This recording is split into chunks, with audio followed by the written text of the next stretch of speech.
Chairman of the Middle East and South Asia Subcommittee, the gentleman from New York, Mr. Ackerman, is recognized for 5 minutes. Thank you, Mr. Chairman. I'm really struggling with this one. It seems a bunch of years ago I participated in a Clunkers for Cash program. My president sold me a clunker and I paid for it with my children's and my constituents' children and grandchildren's cash. We're still paying for that one. And I just want to make sure, to the best that I can, that we're not buying another clunker. I'm trying to think this thing through. I think the best I come up with is that we have a shack that's on fire, but it's located next to the dynamite factory. And the question that I think I know the answer to, but my constituents keep asking, is it worth risking the lives of those who respond to the fire in a place that may or may not hold a lot of value in and of itself? And what's going to be the result, and what would happen if we don't respond to that? I guess the question I would ask is this. As of 8 o'clock last night, do we have a new war, or do we have an old war under new ownership? Or is it the same war with a new management strategy to muscle up and have a more elegant exit plan? Maybe we could start with that. I think we have inherited the same war, but it is a dynamic war, and frankly, the situation is getting worse. The fire is getting hotter.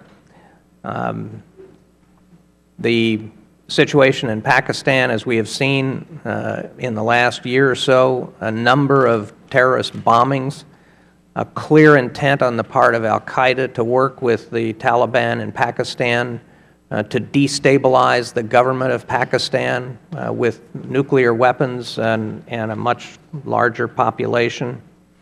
We have seen the Taliban, as Admiral Mullen said earlier, becoming more bold and more aggressive, and it is clear that I think to the President and to the rest of us that we need to do something to change the dynamic, to change the momentum.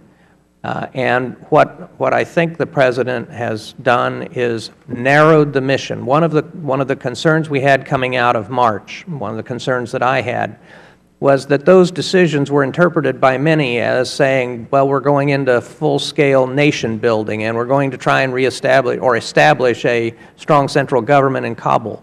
I think what we have done in this process, and one of the things that has taken us some time, is figuring out how to narrow the mission so that it is focused on the threat to the United States. How do we keep al-Qaeda and that terrorist nexus on that border from becoming an even greater danger to the United States? How do we disrupt them?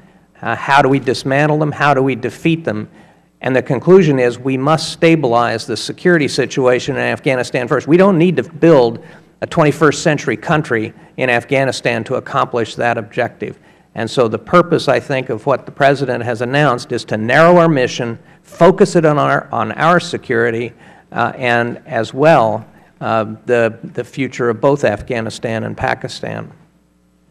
I think, Congressman, the process that we have gone through has been aimed at testing every assumption, asking all the hard questions. I think it's fair to say that if the President could have concluded that this was an old war that could be wound down and walked away from, that would certainly have been an easier choice.